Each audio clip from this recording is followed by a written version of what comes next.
I stood in that courthouse hallway, watching my younger brother Adam being led away in handcuffs after receiving a 6-year sentence for embezzlement. Our mother Sarah screamed at me, her voice echoing off the marble walls, accusing me of lying and claiming Adam was framed out of jealousy. I reflected on 28 years of being the forgotten son, while Adam received all the love, opportunities, and trust. Today, the golden child finally faced consequences, but I knew this was just the beginning of a deeper family reckoning that would change everything forever. My name is Bradford, and at 32 years old, I had spent my entire life living in the shadow of my younger brother Adam. While I worked as a mid-level accountant at Henderson & Associates, scraping by on a modest salary, Adam had always been the family favorite since the day he was born 28 years ago. He was the star athlete in high school, the valedictorian who received a full scholarship, and later earned his MBA from one of the most prestigious universities in the country. Our father Robert owned a successful construction company that had been in our family for 3 generations. He was a hard-working man who built his empire from nothing, but he never missed an opportunity to compare me unfavorably to Adam. Every family dinner became a recitation of Adam's latest achievements, while my own accomplishments went unnoticed. When I graduated from State College, with a degree in accounting, paying my own way through school with student loans and part-time jobs, my father barely acknowledged it. When Adam graduated with his MBA, they threw him a party that cost more than my entire year's tuition. My mother Sarah was perhaps even worse. She constantly defended Adam's every mistake while criticizing my achievements with surgical precision. If Adam came home drunk from a college party, it was because he was under stress from his demanding coursework. If I stayed out past midnight studying for finals, I was being irresponsible and inconsiderate. She would find fault in everything I did, from the way I dressed to the career path I chose, all while praising Adam for breathing. The inequality became even more apparent when it came to family business involvement. Every time I expressed interest in joining the construction company, my father would find excuses to keep me out. He claimed I lacked the leadership qualities necessary for the family business, that my personality was too analytical and not dynamic enough for construction work. But the moment Adam graduated with his MBA, he was immediately given an executive position as chief financial officer, despite having 0 experience in construction or finance. For years, I watched as Adam received every opportunity I had been denied. While I struggled to pay off student loans and build my modest career, Adam was handed a 6-figure salary, a company car, and a corner office. The favoritism was so blatant that even our extended family members began to notice, though none of them ever said anything directly to me. 3 months ago, everything changed when my father asked me to review the company's books during a routine family business consultation. He claimed it was just a formality, something the insurance company required for their annual policy renewal. I should have been suspicious of his sudden willingness to involve me, but I was so grateful for any acknowledgement of my professional skills that I agreed immediately. As I pored over the financial records in my small apartment, working late into the night after my regular job, I began to notice irregularities that made my stomach turn. There were systematic fund transfers that didn't match any legitimate business expenses, falsified invoices from vendors I couldn't verify, and mysterious cash withdrawals that totaled nearly $2 million over a 3-year period. The more I dug, the more obvious it became that someone had been embezzling from the family company on a massive scale. The evidence pointed directly to Adam. As CFO, he had access to all the financial systems, and his electronic signature was on every fraudulent transaction. The pattern was sophisticated but not perfect, and my trained eye caught the discrepancies that a casual observer would miss. I realized that my brother, the golden child who could do no wrong, had been systematically stealing from our family for years. I faced an impossible moral dilemma. Exposing Adam would destroy our family and potentially send my brother to prison. But allowing the embezzlement to continue would eventually bankrupt the company my father had spent his life building, putting dozens of employees out of work and destroying our family's legacy. I spent sleepless nights weighing my options, knowing that either choice would tear our family apart. Finally, I decided to approach Adam privately. I arranged to meet him at a coffee shop downtown, far from the office and our family home. When I showed him the evidence I had compiled, His confident facade crumbled instantly. The brother I had envied for so many years broke down in tears, admitting to a gambling addiction that had spiraled completely out of control. Adam confessed that he owed massive debts to dangerous people, loan sharks who had threatened not only his life, but the lives of our entire family. He had started with small amounts, thinking he could replace the money before anyone noticed, but the gambling addiction consumed him. Every time he thought he had hit bottom, he found new ways to access company funds, always believing that the next big win would solve all his problems. Through his tears, Adam begged me to help cover it up. He promised to repay everything, claimed he was getting help for his addiction, and swore on our mother's life that he would never steal another penny. Despite decades of resentment, I found myself moved by his vulnerability. This was my little brother, the same kid I had protected from bullies in elementary school, and he needed my help. Against my better judgment, I agreed to help him. We worked together to create a repayment plan using my life savings and personal loans I would take against my modest assets.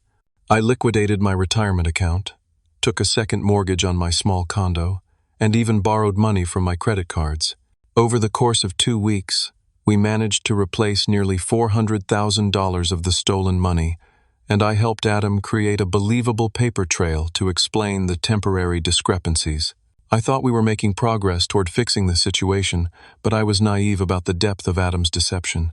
2 weeks after our emotional conversation, while conducting a follow-up review of the company's finances, I discovered that Adam had never stopped embezzling. Instead of using my help as a chance to come clean, he had used it as cover to steal an additional $300,000. But the betrayal went even deeper than continued theft. I learned from our mutual friend Danny that Adam had been spreading rumors throughout our social circle that I was the one with gambling problems. He told people that I had been acting strangely, making desperate financial moves, and asking suspicious questions about the family business. He painted a picture of me as an unstable, jealous older brother who was looking for ways to sabotage his success. When I confronted our parents about Adam's theft, armed with irrefutable evidence, they refused to believe me.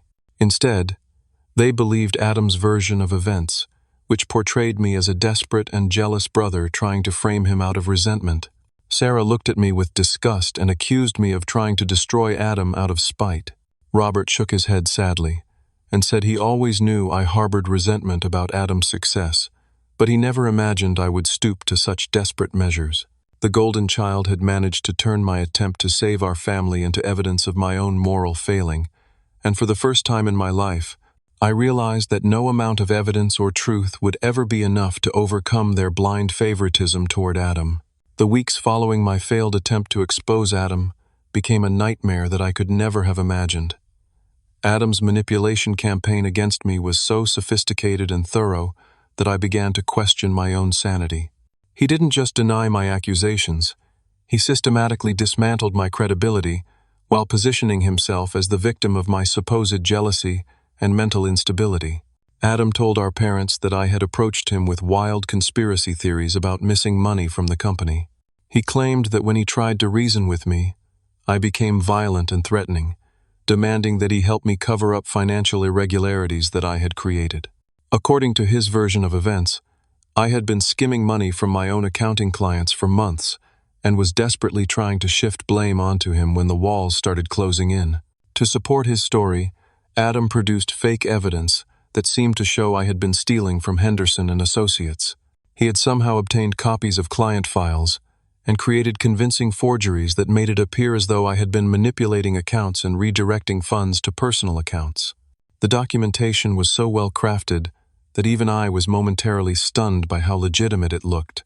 My mother Sarah became Adam's most vocal defender, calling me at all hours to scream about my betrayal of the family. She accused me of always being jealous of Adam's success and claimed that my accusations were the final proof of the bitter, resentful person I had always been. She told me that I was no longer welcome in their home and that she was ashamed to call me her son. My father, Robert, was more measured in his response, but his disappointment was perhaps even more devastating. He told me quietly that he had always hoped I would grow out of my jealousy toward Adam, but my false accusations had proven that I was fundamentally dishonest and untrustworthy. He said that he could no longer recommend me to any of his business associates, and that my accounting practice would likely suffer once word got out about my alleged theft from clients. The isolation extended far beyond my immediate family. My girlfriend Jessica, whom I had been dating for 2 years and had planned to propose to, began receiving anonymous messages that included copies of the fake evidence Adam had created. The messages detailed my supposed gambling addiction, my financial desperation, and my history of lying to cover up my problems. Jessica confronted me with tears in her eyes, asking how long I had been lying to her about who I really was. My professional reputation began to crumble as rumors spread through our small business community. Someone had sent anonymous tips to the state accounting board, alleging that I had been stealing from clients and manipulating financial records. While I knew the investigation would eventually clear me, the mere existence of an inquiry was enough to damage my credibility with current and potential clients. Meanwhile, Adam continued his embezzlement with even greater boldness, apparently believing that he had successfully neutralized any threat I might pose to his operation. He had learned from our previous confrontation and was now more careful about covering his tracks, but his theft had actually accelerated rather than stopped. I realized that my attempt to help him had only given him more confidence in his ability to manipulate the situation. But Adam's manipulation went far deeper than I had initially realized. As I began to investigate his activities more thoroughly, I discovered that he had been using my accounting credentials to authorize some of the fraudulent transactions. Somehow, he had gained access to my professional passwords and electronic signatures, making it appear as though I had been complicit in the embezzlement scheme from the beginning. The paper trail Adam had created was diabolically clever. It showed a pattern of collaboration between us, with my credentials being used to approve transfers that benefited both of us financially. Any investigator looking at the evidence would conclude that I was not just a co-conspirator, but potentially the mastermind of the entire operation, using my accounting expertise to design and execute the theft. I consulted with attorney Jennifer Walsh, a criminal defense lawyer who had been recommended by a colleague. After reviewing the evidence Adam had manufactured, she told me bluntly that I was in serious legal jeopardy. The fake documentation was sophisticated enough to convince a prosecutor, and my attempts to expose Adam could be interpreted as efforts to shift blame away from myself when I realized I was about to be caught. Jennifer advised me that I needed to gather concrete evidence of Adam's deception before law enforcement became involved. She warned me that once an investigation began, the manufactured evidence against me would be extremely difficult to overcome, especially given Adam's sterling reputation and my family's willingness to testify against me. I began conducting my own investigation into Adam's activities, working nights and weekends to uncover the truth while maintaining my day job and dealing with the ongoing destruction of my personal relationships. What I discovered was far more extensive than simple embezzlement driven by gambling addiction. Adam had created an elaborate network of financial crimes that extended far beyond our family's construction company. He had been stealing from multiple business accounts, creating shell companies to launder money, and living a double life that involved expensive cars, luxury vacations, and high-end entertainment that far exceeded even his generous salary. I found evidence of Adam's connections to professional gamblers and loan sharks, but I also discovered that he owed money to people who were involved in much more serious criminal activities. His debts weren't just gambling-related. He had been borrowing money from organized crime figures to fund a lifestyle of excess that he couldn't maintain even with his theft from the family business. Most shocking of all, I learned that Adam was planning to flee the country with the remaining stolen funds. He had been slowly moving money to offshore accounts and had even applied for a passport under an assumed name. His plan was to disappear completely, leaving behind the wreckage of our family's business and my destroyed reputation.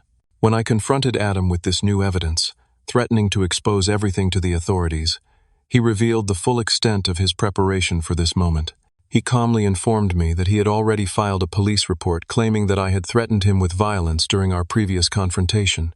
He showed me a restraining order he had obtained by lying to a judge about my behavior, claiming that I had become increasingly unstable and dangerous as my own crimes were about to be exposed.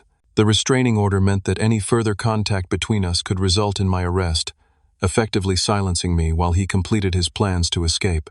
Adam had systematically destroyed my reputation, isolated me from my family, and created a legal framework that made me appear to be the dangerous criminal while he played the role of the innocent victim. As I stood in my empty apartment that night, holding the restraining order and realizing the full scope of Adam's betrayal, I understood that he had been planning my downfall for months, perhaps even years.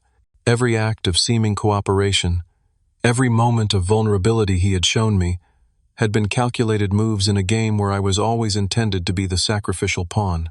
The true scope of Adam's manipulation became clear over the following weeks as I pieced together the elaborate scheme he had been constructing for months.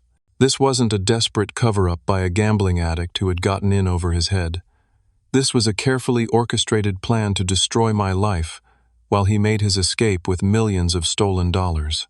Through my private investigation, I discovered that Adam had been planning my downfall since the day our father asked me to review the company books.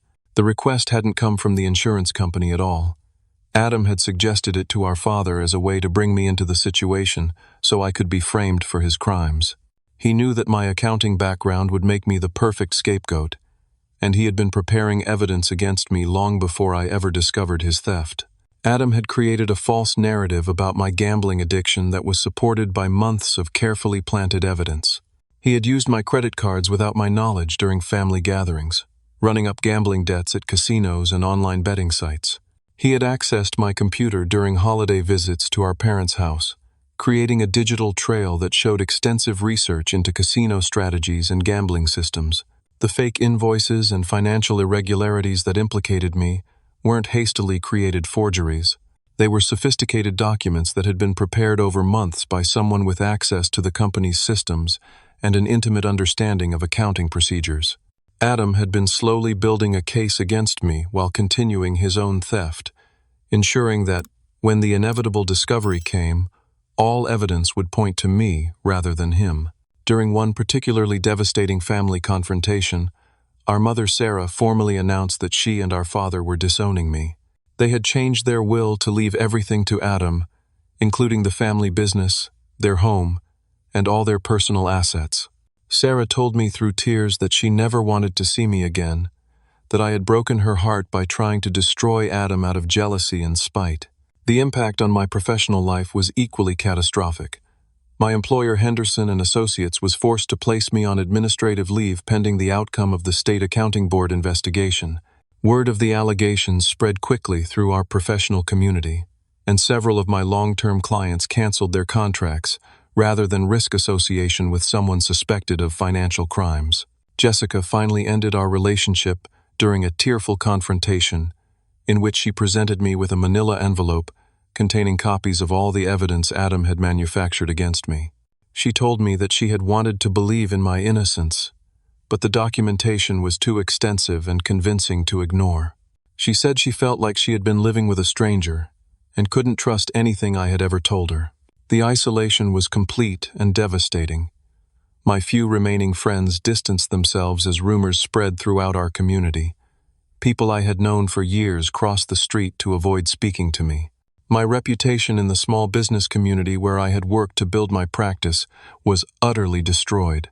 Meanwhile, Detective Maria Santos of the Financial Crimes Unit began her investigation into the embezzlement case. Initially, she focused entirely on me, based on Adam's convincing testimony and the mountain of false evidence he had provided. Adam appeared completely cooperative during his interviews, playing the role of the concerned brother who was devastated by my betrayal, but committed to helping law enforcement recover the stolen funds. When I provided Detective Santos with my own evidence about Adam's activities, she remained skeptical. The documentation I had gathered looked like desperate attempts to shift blame, especially compared to the comprehensive case that had been built against me. Adam's reputation in the community was sterling, while my alleged financial crimes made me appear desperate enough to try any deception to avoid consequences. Realizing that I was facing potential criminal charges for crimes I hadn't committed, I made the desperate decision to sell my car and take out a loan against my apartment to hire a private investigator. I contacted Tommy Walsh, a former police detective who had left the force to start his own investigation service, specializing in white-collar crime. Tommy was expensive, but he was the only person who seemed willing to listen to my side of the story without prejudgment. After reviewing all the evidence, both against me and what I had gathered about Adam, he agreed that something didn't add up. He pointed out several inconsistencies in the case against me that suggested sophisticated manipulation rather than authentic criminal activity. Walsh began investigating Adam's activities with the thoroughness that only a former police officer could provide. Within 2 weeks, he had uncovered Adam's secret gambling debts and his connections to criminal organizations that extended far beyond simple loan sharks. He discovered that Adam had been washing money for an organized crime family through our family's construction company, using legitimate business operations to clean funds from drug trafficking and other illegal activities. The scope of the criminal operation was staggering. Our family's business, which my father had built through decades of honest work, had been used as a front for money laundering activities for nearly 3 years. Adam hadn't just been stealing from the company. He had been using it to process millions of dollars in criminal proceeds, taking a percentage for himself while putting our entire family at risk of federal prosecution. Walsh also discovered that Adam had been planning his escape for months, slowly moving funds to offshore accounts and preparing false identification documents. He had been using his position as CFO to establish financial relationships with banks in countries that didn't have extradition treaties with the United States, creating a safe haven where he could disappear with the stolen money. Most disturbing of all, Walsh found evidence that Adam had been researching ways to ensure that I would be prosecuted for his crimes even after he disappeared. He had been consulting with lawyers about how to structure evidence to guarantee conviction, and he had even researched case law about family members being prosecuted for financial crimes. As we prepared to present our findings to Detective Santos, hoping to clear my name and expose Adam's extensive criminal network, Adam discovered our investigation. Someone had been feeding him information about our activities, possibly someone within the police department or the prosecutor's office who had been corrupted by the same criminal organization that Adam was working with. Adam accelerated his escape plan and moved to neutralize the threat I posed to his operation. I returned home from meeting with Walsh to find Adam waiting in my apartment with 2 armed men I didn't recognize. The golden child I had grown up with was gone, replaced by someone cold and desperate who was willing to threaten murder to protect his criminal enterprise. Adam calmly informed me that he knew about my investigation and demanded that I turn over all evidence that Walsh and I had gathered. He gave me a detailed description of everything we had discovered, proving that he had been monitoring our activities for weeks. The 2 men with him made it clear that they were prepared to kill me if I didn't cooperate with destroying the evidence and confessing to the embezzlement. For the first time in my life, I was truly afraid of my younger brother. The charming, successful man our family had always adored revealed himself to be someone capable of violence and murder. He told me I had 24 hours to destroy all evidence of his crimes and to sign a confession taking full responsibility for the embezzlement, or I would simply disappear like others who had threatened his operation. The 24-hour deadline Adam had given me felt like a countdown to my execution. As I sat in my apartment that night, staring at the business card Detective Santos had given me weeks earlier, I realized that I had only one chance to survive this nightmare and expose the truth about my brother's criminal empire. I called Detective Santos at 6 in the morning, waking her up to confess everything about the threats against my life and Adam's involvement with organized crime. Initially, she was skeptical, thinking this might be another desperate attempt to shift blame away from myself. But when I offered to wear a wire and meet with Adam to record his confession, she agreed to listen. Within hours, Detective Santos had coordinated with FBI agents who specialized in organized crime cases. Agent Michael Rodriguez explained that they had been investigating money laundering operations in our area for months and were eager to gather evidence about the criminal network that had been using legitimate businesses to clean illegal funds. Tommy Walsh worked with the federal agents to set up an elaborate surveillance operation. They equipped me with sophisticated recording equipment and positioned surveillance teams around the meeting location Adam had chosen. The plan was to record Adam's confession about the embezzlement and his threats against my life, while also gathering evidence about the larger criminal organization he was working with. But before the sting operation could take place, the FBI received intelligence that sent everyone into a panic.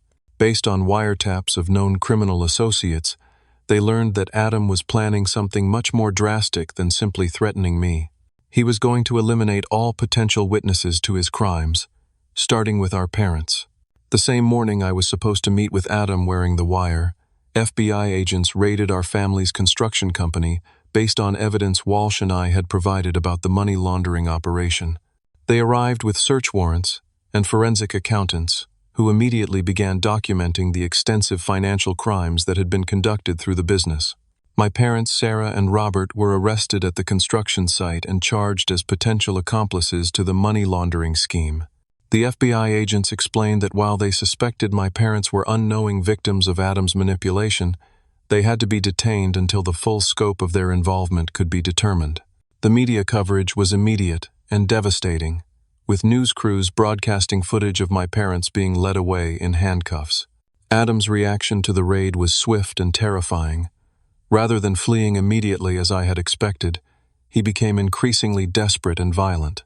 Tommy Walsh's contacts in law enforcement warned us that Adam had put out a contract on my life through his criminal associates, offering a substantial sum for my death before I could testify about his activities.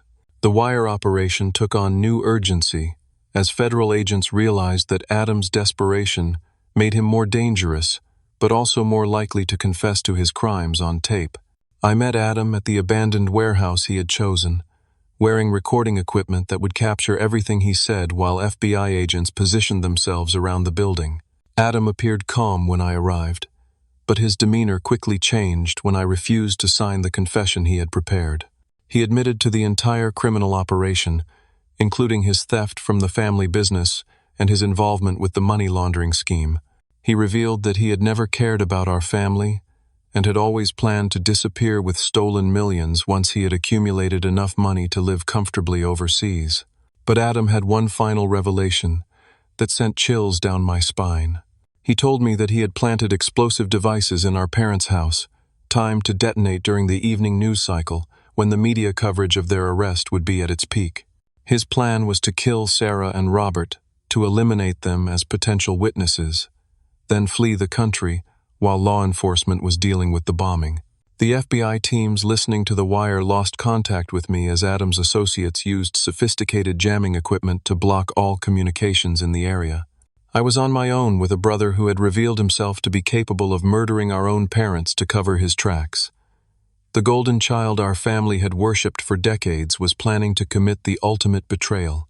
I realized that I had to choose between my own safety and saving the lives of parents who had disowned me and believed the worst about me for months. Despite everything they had put me through, despite the years of favoritism and the recent months of hatred and rejection, I couldn't let Adam murder them in cold blood. I managed to escape from the warehouse during a moment when Adam was distracted by a phone call from one of his criminal associates. Racing through the city streets in a car I had borrowed from Walsh, I tried desperately to reach my parents' house before the bombs detonated. I called their phone number repeatedly, but they refused to answer because of the restraining order and their belief that I was a dangerous criminal. The FBI had lost track of my location and couldn't coordinate with local bomb disposal teams because they didn't know where the explosive devices were located.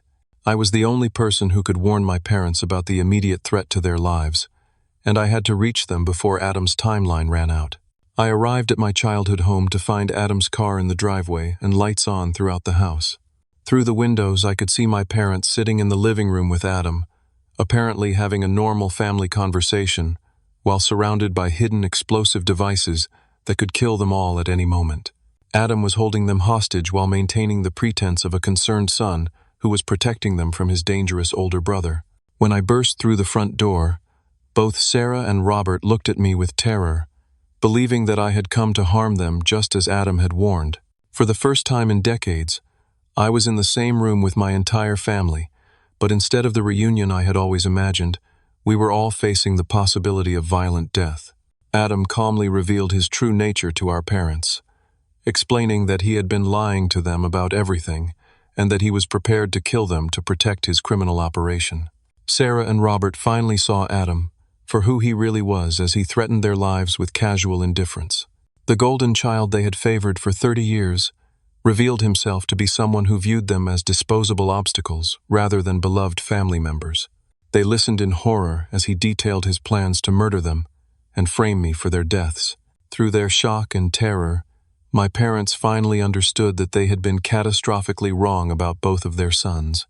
They realized that I had been telling the truth about Adam's crimes, and that their favoritism had enabled a monster who was now prepared to destroy them all.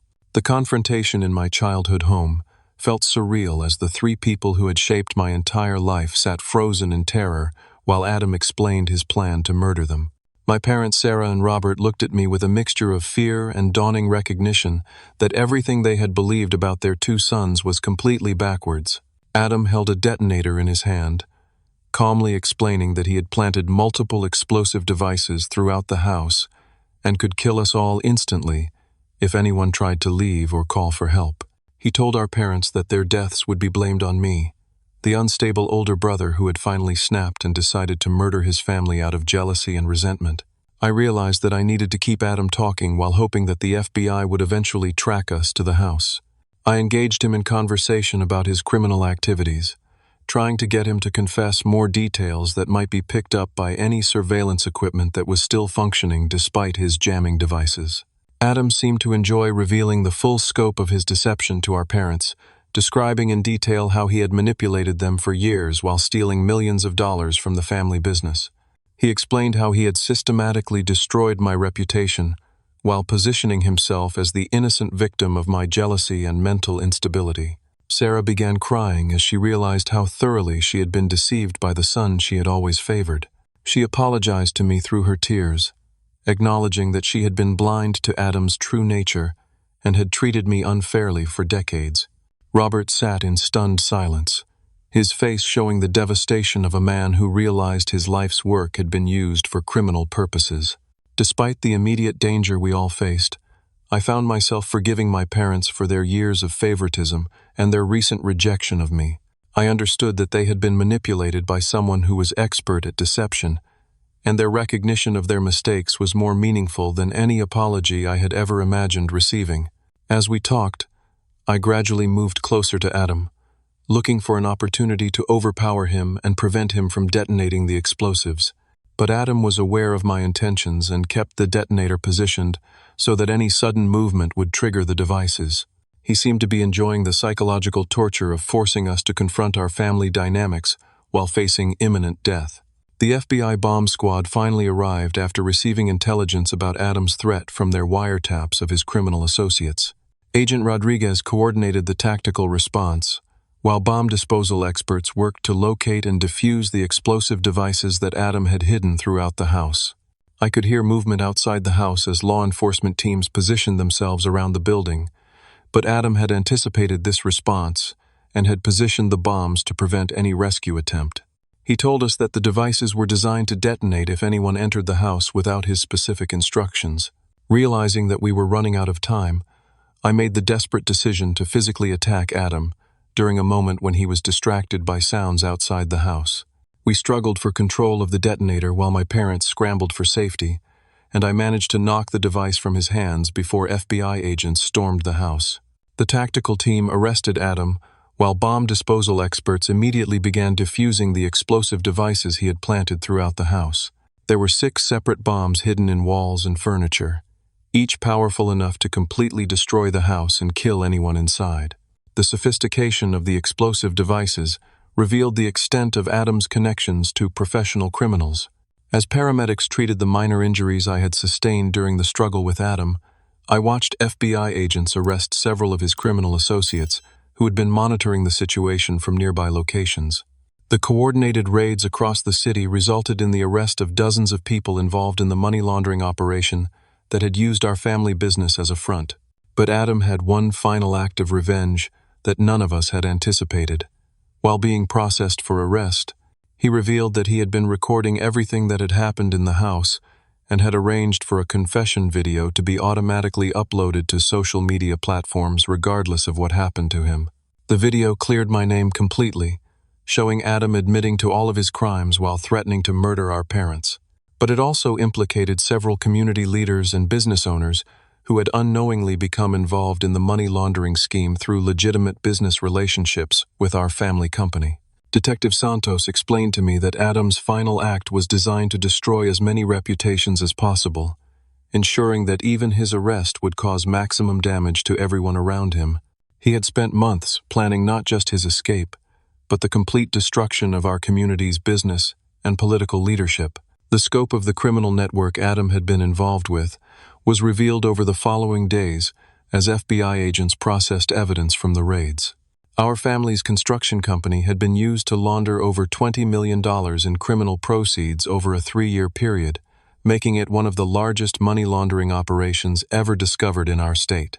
My parents were released from custody after investigators determined that they had been unwitting victims of Adam's manipulation rather than willing participants in his crimes. The federal prosecutor explained that Adam had been extraordinarily careful to keep them ignorant of his criminal activities while using their legitimate business as cover for his operations. The media attention was intense but ultimately vindicated my attempts to expose Adam's crimes. News reports detailed the sophisticated frame job he had constructed against me and the extensive criminal network he had been operating through our family business. The community that had rejected me began to understand that I had been the victim rather than the perpetrator. Adam was charged with embezzlement, money laundering, attempted murder, terrorism, and conspiracy charges that would likely result in a sentence of several decades in federal prison. His criminal associates faced similar charges, and the entire money laundering network was dismantled through coordinated law enforcement action. As I stood outside the courthouse, after Adam's arraignment, watching him being led away in federal custody, I realized that the brother I had grown up with had never really existed. The golden child our family had adored was a carefully constructed facade, hiding someone capable of the most extreme betrayal and violence. The legal proceedings that followed Adam's arrest were swift and decisive. Federal prosecutors had overwhelming evidence of his crimes, including the recordings from our confrontation and extensive financial documentation of his criminal activities. Adam's defense attorney advised him to accept a plea bargain rather than face trial on charges that could result in life imprisonment. Adam was ultimately sentenced to 15 years in federal prison for embezzlement, money laundering, attempted murder, and terrorism charges. The judge described his crimes as a profound betrayal of family trust and noted that his willingness to murder his own parents revealed a complete absence of moral character. Several of his criminal associates received similar sentences, effectively dismantling the entire money laundering network. The complete clearing of my name brought both relief and a strange sense of emptiness. For months, I had been fighting to prove my innocence and expose the truth about Adam's crimes. Now that justice had been served, I had to figure out how to rebuild a life that had been completely destroyed by his betrayal and manipulation. My parents, Sarah and Robert, underwent intensive family therapy with me to address the decades of favoritism that had enabled Adam's manipulation and damaged our relationships. The sessions were painful but necessary, forcing us to confront uncomfortable truths about our family dynamics and the ways we had all contributed to the dysfunction. Sarah acknowledged that her favoritism toward Adam had been extreme and unfair, admitting that she had consistently dismissed my achievements while making excuses for Adam's failures. She recognized that her unconditional support had actually harmed Adam by preventing him from developing genuine character and accountability for his actions. Robert struggled more with accepting his role in the family problems, but eventually acknowledged that his constant comparisons between his sons had created an unhealthy competitive dynamic. He realized that his rejection of my interest in the family business had been based on prejudice rather than any legitimate assessment of my abilities. The therapy process took nearly a year, but gradually we began to develop healthier relationships based on mutual respect rather than favoritism and resentment. My parents made genuine efforts to understand my perspective and to treat me as an equal rather than the disappointing older son they had always seen me as. With my name completely cleared and my professional reputation restored, I received job offers from several prestigious accounting firms who were impressed by my integrity during the investigation. I ultimately accepted a position as a forensic accountant, specializing in family business fraud, using my painful experience to help other families identify and prevent similar crimes. My work in forensic accounting proved both financially rewarding and emotionally satisfying. I helped dozens of families recover stolen assets and rebuild their businesses after discovering internal theft and fraud. Each case reminded me of my own experience, while allowing me to use my professional skills to prevent others from suffering similar betrayals. The expertise I developed in family business fraud cases led to opportunities to testify before state and federal committees about the need for stronger protections against internal financial crimes. I worked with legislators to develop new laws requiring independent oversight of family businesses above a certain size, helping to prevent the kind of systematic theft Adam had perpetrated. My personal relationships also began to heal as the truth about Adam's manipulation became widely known. Jessica reached out to apologize for believing his lies about me, acknowledging that she should have trusted her knowledge of my character rather than accepting manufactured evidence.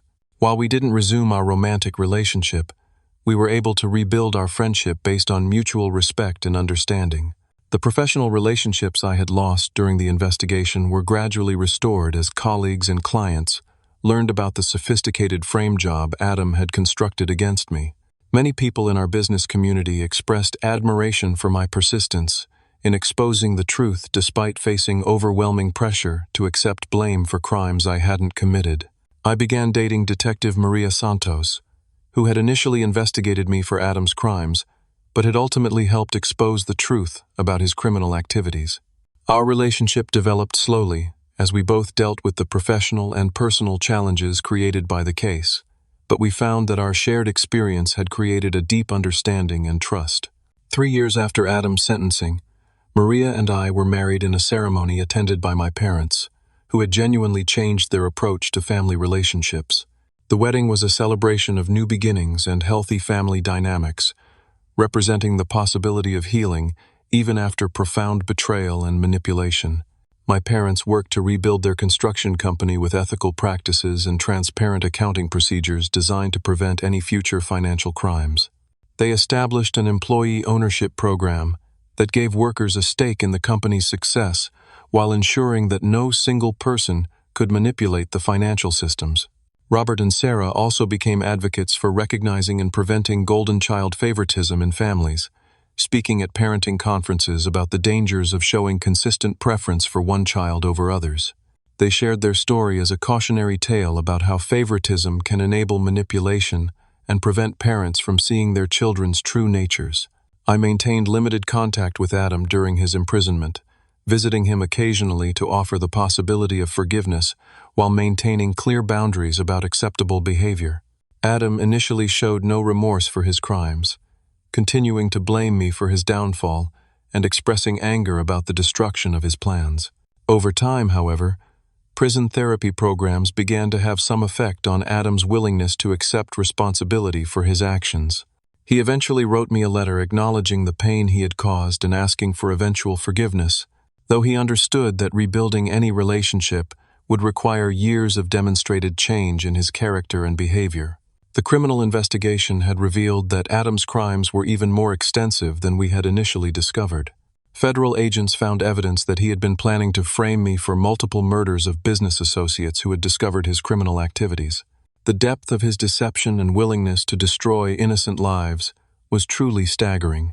I used my experience to write a book about family financial fraud that became a bestseller and helped thousands of families recognize warning signs of internal theft and manipulation. The book detailed not just the financial aspects of family business crimes, but the psychological manipulation tactics that enabled them to continue undetected. My forensic accounting practice grew to include training law enforcement officers about recognizing and investigating family business fraud. I developed educational programs that helped police and prosecutors understand the unique challenges of cases where family members are both victims and potential accomplices to financial crimes. The nonprofit organization I helped establish provided support and resources for families affected by internal financial crimes.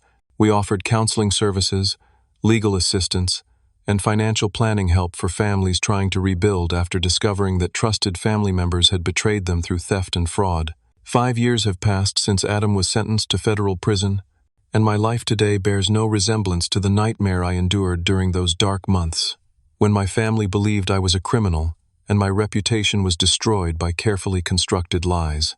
The journey from that courthouse hallway where I watched my brother being led away in handcuffs to the life I have built today represents a transformation I could never have imagined. Maria and I now have two beautiful children, Emma and James, who are growing up in a home where honesty and fairness are fundamental values. We are determined to raise them without the favoritism and manipulation that poisoned my childhood, ensuring that both children know they are equally loved and valued for their individual qualities, rather than compared against each other. My parents, Sarah and Robert, have become devoted grandparents who treat Emma and James with equal affection and attention. The transformation in their parenting approach has been remarkable to witness. They speak openly with our children about the mistakes they made with Adam and me, using their experience as a teaching tool about the importance of treating all family members fairly. The construction company that my father built has not only recovered from the scandal, but has thrived under new ethical management practices. Robert implemented transparent accounting systems and employee oversight procedures that prevent any single person from manipulating the company's finances. The business has become a model for family companies seeking to prevent internal fraud. My forensic accounting practice has expanded to include offices in 3 states, with a team of specialists who help families recover from financial betrayal and rebuild their businesses. We have recovered over $50 million in stolen assets for our clients, and our work has led to the prosecution of dozens of family members who betrayed their relatives' trust through theft and fraud. The educational programs I developed are now taught in business schools and law enforcement academies across the country. These courses help future accountants, lawyers, and police officers understand the unique psychological and financial dynamics of family business crimes, improving their ability to investigate and prosecute these complex cases. Adam completed his first 5 years in federal prison and has begun participating in rehabilitation programs that focus on taking responsibility for his actions and developing empathy for his victims. His letters to me have shown gradual progress toward understanding the devastating impact of his crimes on our family and community. While I have chosen to maintain limited contact with Adam and offer him the possibility of eventual forgiveness, I have also been clear about the boundaries necessary to protect my own family. Any future relationship will depend on his demonstrated commitment to changing his character and making amends for the harm he caused. The book I wrote about our family's experience became a bestseller and has been translated into 12 languages, helping families around the world recognize and prevent similar betrayals. The success of the book has provided financial security for my family, while spreading awareness about the warning signs of family financial fraud. Maria's career in law enforcement has flourished as she became a specialist in investigating complex financial crimes involving family members. Her work has been recognized nationally, and she frequently speaks at conferences about the importance of recognizing manipulation tactics used by criminals to turn family members against each other. Our children, Emma and James, are now old enough to understand age-appropriate versions of our family's story, and we use it to teach them about the importance of honesty, integrity, and treating all people fairly regardless of their relationships or circumstances. They understand that real love sometimes means holding people accountable for their actions rather than enabling destructive behavior. The nonprofit organization we helped establish has grown to serve families in 30 states, providing counseling, legal assistance, and financial planning services for families recovering from internal fraud and theft. The organization has helped over 2,000 families rebuild their lives after discovering that trusted relatives had betrayed them. My relationship with my parents continues to strengthen as we work together on projects that help other families avoid the mistakes we made.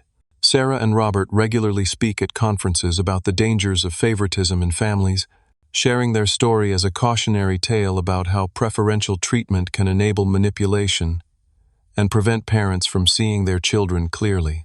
The community that once rejected me based on Adam's lies has welcomed me back with genuine respect and admiration for my persistence in exposing the truth despite overwhelming pressure to accept blame for crimes I didn't commit.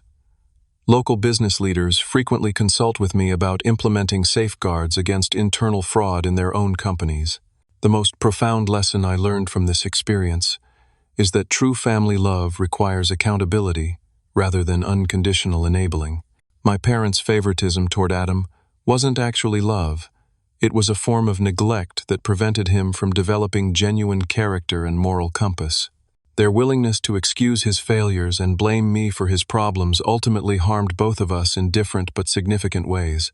I realized that forgiveness doesn't mean forgetting or pretending that harmful actions didn't occur. Instead, forgiveness means choosing to release resentment while maintaining appropriate boundaries to prevent future harm. I have forgiven my parents, and even Adam, but that forgiveness coexists with clear limits about acceptable behavior and consequences for violations of trust. The experience taught me that integrity and persistence ultimately triumph over even the most sophisticated deception and manipulation. Adam's lies were elaborate and convincing, but truth has a way of emerging when people are committed to uncovering it regardless of personal cost. My willingness to risk everything to expose his crimes ultimately saved not just my own reputation, but potentially many other lives. Perhaps most importantly, I learned that family healing is possible even after profound betrayal, but only when all parties are willing to acknowledge their mistakes and commit to fundamental changes in their behavior.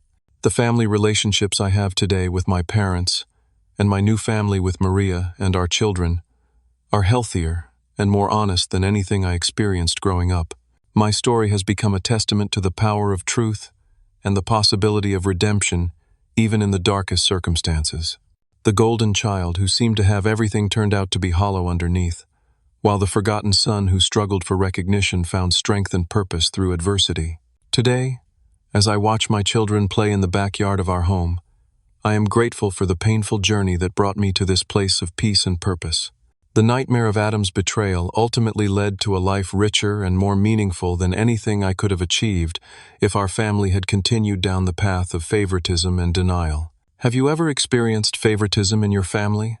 Or do you know someone who has dealt with being overshadowed by a golden child? How do you think families can recognize and prevent the kind of destructive dynamics that enabled Adam's manipulation?